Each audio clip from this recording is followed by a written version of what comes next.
Hello everybody out there in YouTube. This is Michael, the Geek for Life, with probably my biggest video ever. I will try not to bore you. I have 11 boxes that I'm going to be ranking and giving a brief review of. This is, by the way, for December of 2015, all the boxes I got. This is by far the most boxes I've ever gotten in a month before. It's actually pretty impressive. I do have a few quick announcements, some of them minor, some of them major. I just want to try to get through them first. The first is I'm changing my rating system. I'm still doing 1 through 5, but it is only going to be 1 through 5. It's not going to be decimal points like 0.25, 0.5, 0.75. I'm getting rid of those. It is just going to be 1, 2, 3, 4, 5. That's it. So that's one of the small changes. Let's see here. I have a few others. I do have a big announcement. Um, Beginning of the year, this is January 2016, as a lot of people do. I sort of reevaluated quite a few things, and one of those was subscription boxes. I'm going to be cutting back on the numbers I'm getting. I've actually canceled quite a few. I'm only keeping 4 around, and that's only because I bought longer term subscriptions to them. The reason is I am a collector. One of the reasons I got these boxes was for that reason, but after taking a look at them, they're really not doing much for that collecting. Yes, most of them get great value. Most of them, or not most of them, some of them have exclusives. Some of them send, of course, things I wanted. But by and large, a lot of the stuff that comes in the boxes I probably wouldn't have bought if I just saw them in a store or something. I have a pretty extensive Amazon wish list. You can't see it, I just pointed to my laptop. I know you can't see it. I have a pretty extensive Amazon wish list of collectibles I'm trying to get, and it's been getting longer and longer because the money that would normally go there has been going to subscription boxes, and I had to make a decision. And honestly, I want to get through that Amazon list first. That kind of takes priority, so I've been cutting back on a lot of boxes. The only boxes that are sticking around are Loot Crate, Marvel Collector Core, Hero Crate, and Villain Crate. And like I said, that's just because those are the 4 boxes that I bought longer subscriptions to. I like all 4 of those boxes. I like more than just those 4 boxes. But for the time being, at least for the first half of the year, I'm just going to be focusing on getting the collectibles off that list. So you will be seeing fewer videos, or at least unboxing videos on this channel. I might make some videos for some of the other things I'm getting. I am planning on making a video of showing these Walking Dead sets when they're completed. I have a few other things I'll probably show off, so the channel's not going away. It is just going to be changing a little bit, and I'll still be doing unboxing videos for the ones I am getting, those 4 boxes I talked about. I am also still getting SciFi Block and Super Geek Box for 1 more month, January, so you will see those pop up 1 more time. But the truth is, they're basically grab bag boxes, and it's really fun to get a mystery box in the mail. I always love to see one. The initial euphoria has kind of worn off a little bit. I'm being a little bit more objective with them. So I just felt like it was more important for me to take care of the stuff that I knew I wanted, as opposed to paying money for a box I might want. And I've been going through a lot of the items that I've been getting these past, I think 6 months I've been getting these boxes. And a lot of it I probably just don't want. I mean, I've actually been pulling a lot of it out to sell. To try to get some money to pay for the stuff that's on the Amazon list. So it's not that they're bad. I'm not complaining about the boxes. It's just that for my situation, when I have a whole bunch of stuff I know I want to collect, that should take priority over the stuff that, these mystery boxes that just send, that's nice stuff, and every now and then you get an exclusive, and there's certainly a lot of stuff that's come in these boxes that I like and I've kept. But I just had to make a decision, largely for financial reasons, and the boxes lost out, at least temporarily. Now, once I've caught up on my collecting, yeah, the boxes are going to start coming back. But until then, yeah, I'm just coming down a little bit. Let's see, what other things? Heading back. Also, I won't be doing these ranking videos too much anymore. I've decided that unless there's at least 4 boxes to rank, I'm not going to do the rankings. I still do the unboxing video for each box specifically, but as far as like what I'm doing right now with this video, you won't see one of these unless that month had at least 4 boxes come in. So 2 of the boxes I mentioned that I'm getting are every other month, so that means every other month I'm getting 2, and every other month I'm getting 4, except for next month because I'm still getting SciFi Block and Super Geek box, but that'll still just be a 4-box month because Villain Crate and Marvel Collector Core won't be coming out. I hope that made sense. If I did, I'd also wanted to kind of pass a message out to anybody who's watching that actually works for any of these subscription boxes. I don't really know if any of them watch anything I put out there, but just in case, just because I was being more objective with these now, I wanted to say, just if this helps at all, no filler items. Filler items can be fun, but honestly, I would prefer you take the value of all those filler items and just buy one better item. I've always liked the boxes that had just a few big things as opposed to the boxes that had like one big thing and like a whole bunch of little things. I'm really just not into that kind of stuff. So that's, for me, one of the things that makes boxes better, and if I could pass anything along to anybody that's doing the subscription boxes, that would be it. There are other things, little nitpicky things, but that's one of the big things is if you could have, I think it was Loot Crate Villains 2 had like 4 big items in it, and that was a great box.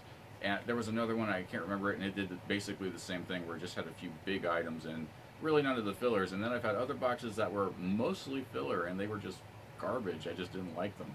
So that's one of the things I wanted to sort of pass out there. The things that I look for specifically in these boxes, the first thing, displayable items. I'm big on the displayable stuff, so if it's something that I can put on the shelf, a figure, anything like that, I mean, those are the best items for me. The second are the wearable items, the t-shirts, the socks, that kind of stuff. So I hope this little rant has actually gotten out there and been understood, and if you're still watching this video, thank you. I know it's kind of a lot to cut through, and I'm trying to cut through it fast so I don't bore you. That's why I'm talking really fast. I just don't want to bore you because I know you clicked the link to watch me rank these boxes. So let's do that. Let's go ahead and get on these this ranking. There are 11 boxes. I'm ranking them from worst to best. Try not to get too caught up on where they are in the lineup. There's so many of them. I mean, they could easily be interchanged with one another. And these are just my personal opinions. If you think box 11 should have been box 1, that's completely fine. I'm not going to be going in depth in any of these boxes. I'm just going to kind of show them, say their place, why they're there. I am including links in the description, that's down below, to each of the individual unboxings. So if you want to see any of those, just feel free to click that link and you'll see what was actually in each box, as opposed to just me talking about it. And I think that's it. Let's go ahead and get into it. Coming in at number 11, Foxy Chan. And this will almost certainly be the last time you ever see this box. This is the second one I got. It was the Star Trek theme box. They actually have several different kinds, I think like 20 or 25, but this was the Star Trek one. This one actually held its value better, but I just wasn't that impressed with it at all. For starters, and the thing that really got it, they say on their website that they have you create an account so they can keep track of all the things that they've sent you. This was only my second box, and it had 2 duplicate items in it. That's ridiculous. Secondly, they put books in here, and truth is, I don't read a lot. Star Trek books actually don't even go for a lot, so I wasn't that impressed with that. It really just, there's hardly any thought put into it, which isn't surprising. They have like 25 boxes to service, and they're not a very big company from what I can tell, so I think they took off more than they could chew, and it just really isn't worth it. I'm almost certainly never going to buy one again unless they change things, or I'm just an idiot for a few minutes online. That's about it. Nothing really much to talk about on this one. Foxy Chan with a little smiley face. Number 10, Collectible Geek. This was Star Trek was the theme, which I love. And they did a better job with this one than they did with the zombie box. I'm just going to call it the zombie box because that's what it was. But I really didn't get the sense that outside of Star Trek the items really had, like anybody would really have wanted a lot of those items. A little triple coin purse, the little wallet, the luggage tag. I just felt like a lot of it was put in there because it said Star Trek and maybe they could get it for kind of cheap. So just, and the shirt really wasn't like the best shirt ever. I mean, it was this Enterprise Sulu's driving school or something like that on it. Wasn't the greatest shirt. I mean, it was definitely a better effort, and luckily I had some discounts, so the fact that the value came out to exactly what the box was being sold for, $60, didn't hurt me as much. But if I had paid $60 and I only got $60 of value, I wouldn't have been as happy about it. So that's why this is on here. I am going to keep an eye on them. I'm not writing them off or anything like that. I know it's a smaller company, but honestly, a $60 box, and I don't have any more discounts. So if I'm buying another one, I'm paying $60 for it, and I don't know. I'm going to have to see. But I'm not writing them off. So once I do get back into subscription boxes, I'll take another look at them and see where they are. But number 10, yeah, it's number 10, Collectible Geek. Oh. It was 10, so this is 9. Super Geek Box. Really just not impressed with this box at all. It was just some generic stuff thrown in there, just stuff that really didn't have to do with anything else. Adventure, just so many small little things I didn't care. I think the only thing I really liked out of it was the Dorbs of Deadpool, which is a pretty common Dorbs. You can find it anywhere. The t-shirt was alright. Honestly, there's just not that much to say about this box this month. It's only around for one more month, and I don't even know what the theme is. But, yep, Super Geek Box at number 9. Number 8, Nerd Block.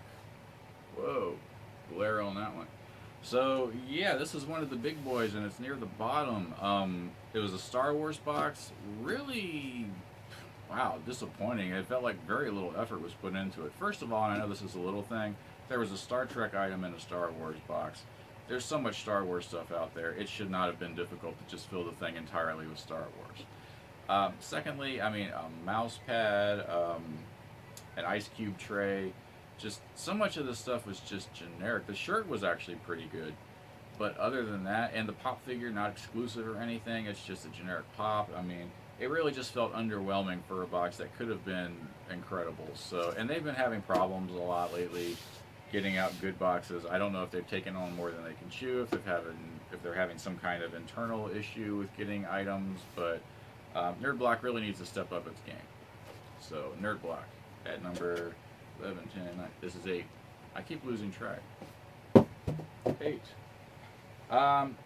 7 and 6 are actually a tie. I could not figure out which one to put where because the boxes are so similar.